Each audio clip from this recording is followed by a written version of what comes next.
नमस्कार दोस्तों, स्वागत है आप सभी का आपके अपने YouTube channel Shyam classes study में। साथियों, आज की इस वीडियो में यूपी पुलिस भर्ती परीक्षा में पूछे जाने वाली हिंदी की 37 अति महत्वपूर्ण प्रश्नों का ये प्रैक्टिस सेट आप लोगों के लिए लेकर के आया हूँ, जो आने वाली यूपी पुलिस भर्ती परीक्षा 2024 के लिए सबसे ज़्यादा महत्वपूर्ण प्रैक्टिस सेट है। तो साथियों, आज के इस प्रैक्टिस सेट को आप शुरू से लेकर के एंड तक करिएगा और अंत में आपको अपना स्कोर शेयर करना, बताना है कि आपने हमारे इस प्रैक्टिस सेट में से कितने प्रश्न जो सही किए और ये प्रैक्टिस सेट आपको कैसा लगा। अगर आपको ये प्रैक्टिस सेट पसंद आए तो वीडियो को लाइक, कमेंट और चैनल को आप लोग सब्सक्राइब करना ना भूलें और इस प्रैक्टिस सेट को आप अपने सभी दोस्तों के पास ज़रूर शेयर कर देना, जो आपके साथ इस बार यूपी पुलिस भर्ती परीक्षा 2024 में दिन रात मेहनत करके लगे हुए, क्योंकि उन्होंने इस बार खाकी वर्दी पहनने का सपना देखा है। सपना जभी साकार होगा जब आप लगातार प्रैक्टिस सेट लगाते रहोगे और अपना स्कोर बताते रहो, क्योंकि प्रैक्टिस सेट से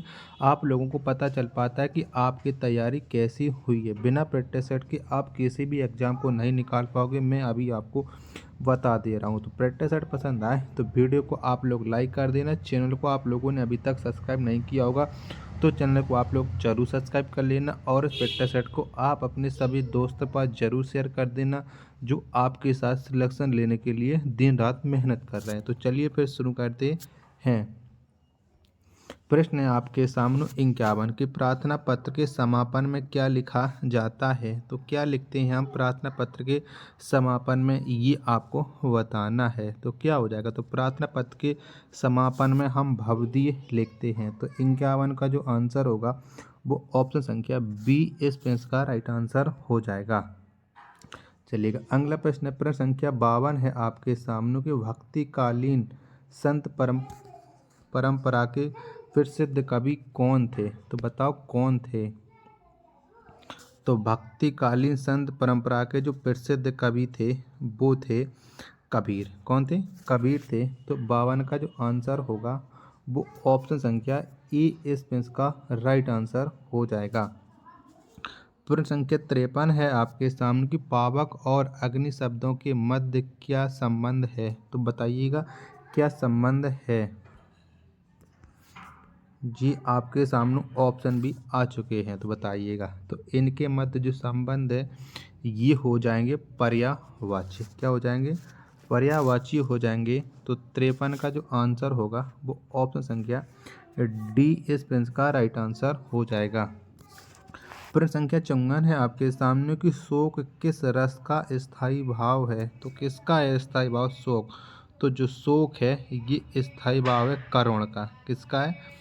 करुण का है। तो 54 का जो आंसर होगा वो ऑप्शन संख्या डी इस प्रश्न का राइट आंसर हो जाएगा। चलिएगा, प्रश्न अगला आ चुका है आपकी स्क्रीन पर 55 कि वह विद्यार्थी नहीं आया, वाक्य में वह कौन सा विशेषण है। बताओ इस वाक्य में ये वह कौन सा विशेषण है। तो कौन सा हो जाएगा, तो ये हो जाएगा सार्वनामिक विशेषण। तो 55 का जो आंसर होगा वो ऑप्शन संख्या बी इस प्रश्न का राइट आंसर हो जाएगा। वीडियो पसंद आ रही है तो वीडियो को एक लाइक जरूर करना। चैनल को आप लोगों ने अभी तक सब्सक्राइब नहीं किया होगा तो चैनल को आप लोग जरूर सब्सक्राइब कर लीजिएगा। चलिएगा, प्रश्न संख्या 56 है आपके सामने कि अज्ञ का विपरीतार्थक शब्द है। तो कौन सा हो जाएगा अज्ञ का विपरीतार्थक शब्द। तो अज्ञ का जो विपरीतार्थक होता है वो विज्ञ होता है। क्या? विज्ञ। तो 56 का आंसर ऑप्शन संख्या बी इस प्रश्न का राइट आंसर हो जाएगा। प्रश्न संख्या 57 है आपके सामने की आवाज़ उठाना मुहावरे का अर्थ है। तो क्या हो जाएगा इस मुहावरे का अर्थ, आपको ये बताना है। तो आवाज़ उठाना इस मुहावरे का अर्थ होता है विरोध करना। तो 57 का जो आंसर है वो ऑप्शन संख्या ए इस प्रश्न का राइट आंसर हो जाएगा। चलिएगा, प्रश्न संख्या 58 है आपके सामने कि सडानन शब्द का संधि विच्छेद क्या होगा। तो क्या हो जाएगा ये आपको बताना है। बताओ 58 का राइट आंसर क्या हो जाएगा। तो सडानन शब्द का जो संधि विच्छेद होता है वो होता है सट प्लस आनन। क्या? सट प्लस आनन, जो ऑप्शन संख्या डी में है। किस में? डी में है। तो 58 का जो आंसर होगा वो ऑप्शन संख्या डी इस प्रश्न का राइट आंसर हो जाएगा। चलिएगा अगला प्रश्न है, प्रश्न संख्या 59 है आपके सामने की गाकर खाकर क्रियाओं को क्या कहते हैं। तो क्या कहते हैं बताओ, प्रश्न संख्या 59 का आंसर क्या हो जाएगा। तो गाकर खाकर क्रियाओं को जो हम कहते हैं वो कहते हैं पूर्वकालिक क्रिया। क्या पूर्वकालिक क्रिया। तो 59 का जो आंसर होगा वो ऑप्शन संख्या बी इस प्रश्न का राइट आंसर हो जाएगा। चलिएगा प्रश्न संख्या 60 है अब आप लोगों के सामने की एक वाक्य अशुद्ध है उसका चयन कीजिए। तो इनमें से 3 तो शुद्ध है जबकि एक है वो अशुद्ध है, तो अशुद्ध बताइएगा तो कौन सा है। प्रश्न संख्या 60 का राइट आंसर क्या हो जाएगा। तो उसके अंग अंग सजाए गए, तो ये सजाया नहीं होता, अंग अंग काटे जाते होते हैं, यानी प्रश्न संख्या 60 का राइट आंसर हो जाएगा ऑप्शन संख्या बी इस प्रश्न का राइट आंसर हो जाएगा। चलिएगा प्रश्न संख्या अब आप लोगों के सामने 61 है कि निम्नलिखित में से कौन सा भाववाचक संज्ञा नहीं है। तो इनमें से एक है जो भाववाचक संज्ञा नहीं है, वो आपको बताना है। प्रश्न संख्या 61 का आंसर क्या हो जाएगा तो बताइएगा। तो बेईमान। क्या बेईमान ये भाववाचक संज्ञा नहीं है, तो 61 का जो आंसर होगा वो ऑप्शन संख्या डी इस प्रश्न का राइट आंसर हो जाएगा। चलिएगा अगला प्रश्न है अब आप लोगों के सामने प्रश्न संख्या 62 है कि निम्नलिखित में से कौन सा शब्द गुणवाचक विशेषण नहीं है। तो कौन सा नहीं है गुणवाचक विशेषण, ये आप लोगों को बताना है। तो बताइएगा कौन सा नहीं हो जाएगा। तो बहुत। बहुत ये गुणवाचक विशेषण नहीं है, तो 62 का जो आंसर होगा वो ऑप्शन संख्या बी इस प्रश्न का राइट आंसर हो जाएगा। चलिएगा अगला प्रश्न है अब आप लोगों के सामने कि प्रश्न संख्या 63 है कि निम्नलिखित में से कौन सा शब्द अग्नि का पर्याय नहीं है। तो कौन सा नहीं है इनमें से अग्नि का पर्यायवाची, वो आपको बताना है। तो अमी। क्या अमी ये अग्नि का पर्यायवाची नहीं है, तो 63 का जो आंसर होगा वो ऑप्शन संख्या ए इस प्रश्न का राइट आंसर हो जाएगा। चलिएगा अगला प्रश्न अब आप लोगों के सामने 64 है कि सूत शब्द का तत्सम शब्द है। तो कौन सा हो जाएगा सूत का तत्सम, ये आप लोगों को बताना है। तो सूत का जो तत्सम होता है वो सूत्र होता है। क्या होता है सूत्र होता है, यानी 64 का जो आंसर होगा वो ऑप्शन संख्या डी इस प्रश्न का राइट आंसर हो जाएगा। चलिएगा प्रश्न संख्या अब आप लोगों के सामने 65 है कि आध्यात्मिक शब्द का विलोम है।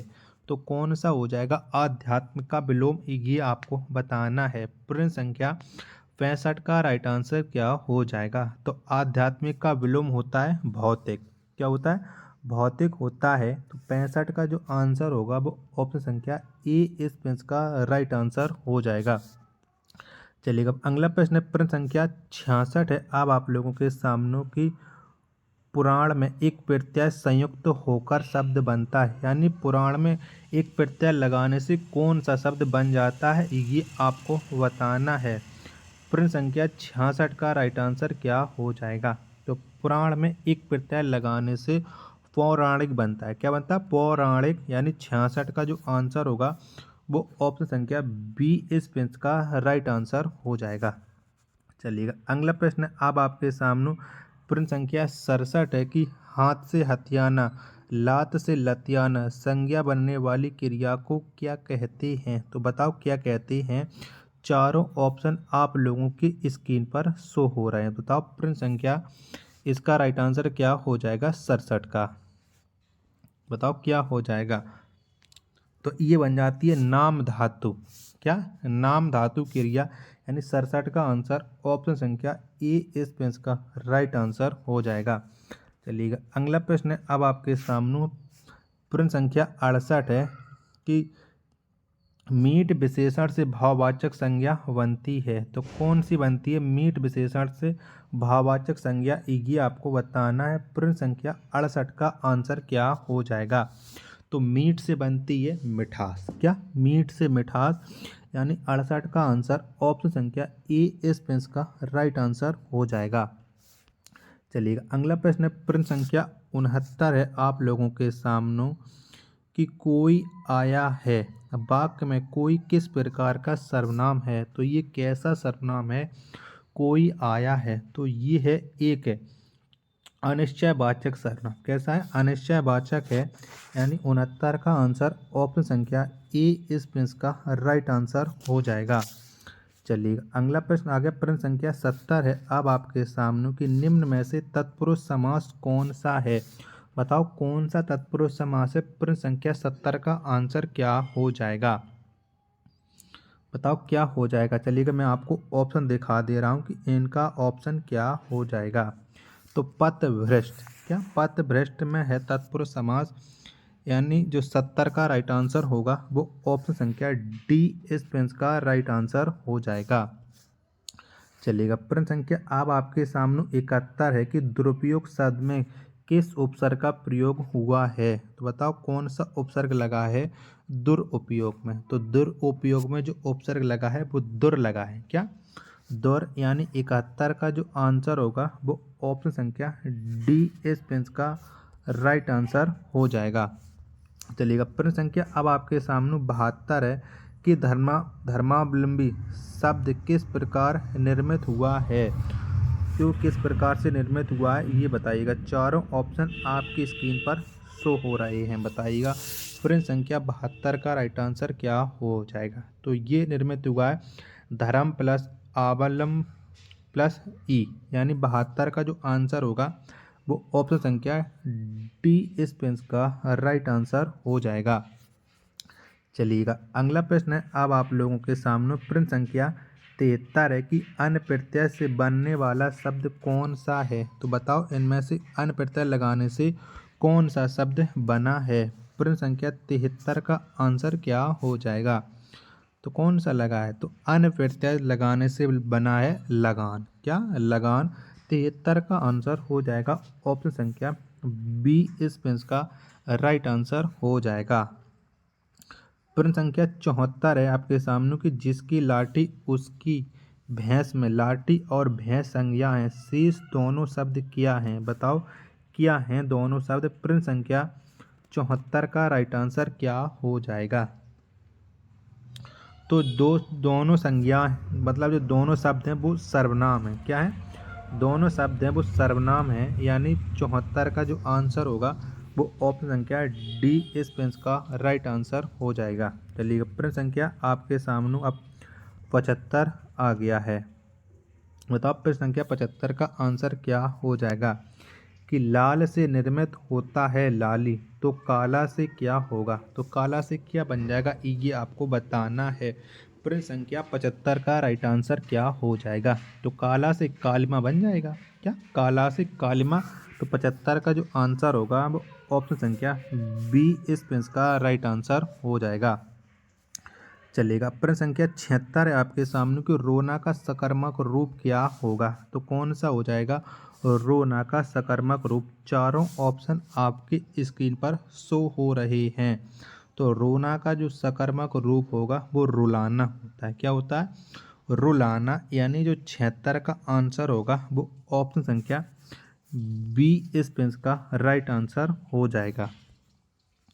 चलिए अगला प्रश्न संख्या 77 है आपके सामने कि बहिरंग का विलोम शब्द है। तो कौन सा हो जाएगा बहिरंग का विलोम शब्द ये आपको बताना है। बताओ प्रश्न संख्या 77 का आंसर क्या हो जाएगा। तो बहिरंग का जो विलोम शब्द होता है वो अंतरंग होता है, क्या अंतरंग। 77 का आंसर ऑप्शन संख्या ई इस प्रश्न का राइट आंसर हो जाएगा। चलिएगा प्रश्न संख्या अब आपके सामने 78 है। थोड़ा मैं इसे झूम कर ले रहा हूँ जिससे आपको ये चारों ऑप्शन स्पष्ट रूप से दिखने लगें, ठीक है, क्योंकि ये ऑप्शन है ना, ये प्रश्न बड़ा है। चलिएगा अब आपको ऑप्शन स्पष्ट रूप से दिख रहा है कि निम्नलिखित वाक्यों में से एक में अपादान कारक के विभक्ति चिन्ह का प्रयोग हुआ है। तो बताओ इनमें किस में हुआ है अपादान कारक के विभक्ति चिन्ह का प्रयोग। चारों ऑप्शन आप लोग पढ़ लीजिएगा और फटाफट से इस प्रश्न का जो आंसर है वो कमेंट बॉक्स में बताइएगा। तो कौन सा हो जाएगा। तो आकाश से, क्या आकाश से गिरी एक बूंद कहीं मोती कहीं विष तो कहीं कीचड़ बने। तो इसी में अपादान कारक का प्रयोग हुआ, यानी 78 का जो आंसर होगा वो ऑप्शन संख्या ए इस प्रश्न का राइट आंसर हो जाएगा। चलिएगा, अब आपके सामने प्रश्न संख्या 79 आ गया है कि स्फूर्ति शब्द का तद्भव रूप है, तो कौन सा हो जाएगा स्फूर्ति का तद्भव, ये आपको बताना है। प्रश्न संख्या 79 का आंसर क्या हो जाएगा। तो स्फूर्ति का जो तद्भव होता है वो फुर्ती होता है। क्या? फुर्ती, यानी 79 का आंसर होगा वो ऑप्शन संख्या डी इस प्रश्न का राइट आंसर हो जाएगा। चलिएगा, प्रश्न संख्या 80 आपके सामने कि तुरंग शब्द का पर्यायवाची शब्द चुनिए। तो बताओ तुरंग का कौन सा पर्यायवाची शब्द हो जाएगा। तो कौन सा होता है? तो तुरंग का जो पर्यायवाची शब्द होता है वो बाजी होता है, और ये घोड़ा का पर्यायवाची होता है, ये भी आपको याद रखना है। तो 80 का जो आंसर होगा वो ऑप्शन संख्या सी इस प्रश्न का राइट आंसर हो जाएगा।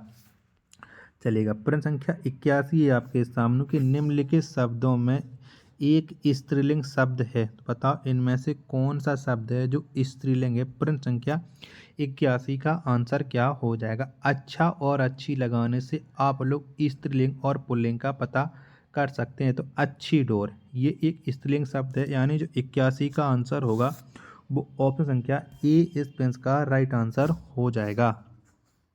चलिएगा, प्रश्न संख्या अब आपके सामने 82 है कि निम्नलिखित वाक्यों में एक में सकर्मक क्रिया का प्रयोग हुआ है। तो बताओ किस में जो है सकर्मक क्रिया का प्रयोग हुआ है। चारों ऑप्शन आपकी स्क्रीन पर शो हो रहे हैं। तो लड़की सिल रही है। क्या? लड़की सिल रही है, इसमें सकर्मक क्रिया का प्रयोग हुआ है। तो 82 का जो आंसर होगा वो ऑप्शन संख्या बी इस प्रश्न का राइट आंसर हो जाएगा। चलिए, अगला प्रश्न है अब आपके सामने प्रश्न संख्या 83 है कि हिंदी दिवस मनाने की तिथि है। तो बताओ हिंदी दिवस कब मनाया जाता है। तो इसका जो आंसर है वो तो सभी लोगों को पता होगा, कोई भी इसका आंसर गलत नहीं करेंगे। तो हिंदी जो दिवस है ये मनाया जाता है प्रति वर्ष 14 सितंबर को। तो 83 का आंसर ऑप्शन संख्या बी इस प्रश्न का राइट आंसर हो जाएगा। चलिएगा, प्रश्न संख्या 84 है अब आपके सामने कि जैसा करोगे वैसा भरोगे में कौन सा सर्वनाम है। तो बताओ इसमें कौन सा सर्वनाम हो जाएगा प्रश्न संख्या 84 में। तो जैसा करोगे वैसा भरोगे, इसमें हो जाएगा संबंधवाचक सर्वनाम। कौन सा? संबंधवाचक सर्वनाम। 84 का आंसर ऑप्शन संख्या ए इस प्रश्न का राइट आंसर हो जाएगा। चलिएगा, प्रश्न संख्या अब आपके सामने 85 है कि छा के बारे में सही नहीं है। तो बताओ इनमें से कौन सा है जो छाता के बारे में सही नहीं है। प्रश्न संख्या 85 का राइट आंसर क्या हो जाएगा। तो कंठ ध्वनि नहीं है। क्या? कंठ ध्वनि नहीं है, तो यही गलत हो जाएगा। 85 का आंसर ऑप्शन संख्या सी इस प्रश्न का राइट आंसर हो जाएगा। चलिएगा, प्रश्न संख्या 86 है आपके सामने। आप ये भवानी का पुल्लिंग है। तो बताओ इनमें से भवानी शब्द का कौन सा पुल्लिंग हो जाएगा। तो कौन सा होता है? तो भवानी का होता है भव। क्या होता है? भव। तो 86 का जो आंसर होगा वो ऑप्शन संख्या ए इस प्रश्न का राइट आंसर हो जाएगा। प्रश्न संख्या 87 और लास्ट प्रश्न है आज के इस प्रैक्टिस सेट का कि उत्पत्ति की दृष्टि से हिंदी शब्द समूह को कितने वर्गों में बांटा जाता है। तो कितने वर्गों में बांटा जाता है? तो इसे 4 वर्गों में बांटा जाता है। प्रश्न संख्या 87 का आंसर हो जाएगा ऑप्शन नंबर डी इस प्रश्न का राइट आंसर हो जाएगा। तो साथियों, अगर आपको ये प्रैक्टिस सेट पसंद आया तो प्लीज़ वीडियो को एक लाइक कर देना। चैनल को आप लोगों ने अभी तक सब्सक्राइब नहीं किया होगा तो चैनल को आप लोग जरूर सब्सक्राइब कर लीजिएगा। मिलते हैं अपन नेक्स्ट वीडियो तथा नेक्स्ट प्रैक्टिस सेट में। तब तक के लिए धन्यवाद। जय हिंद मेरे प्यारे साथियों।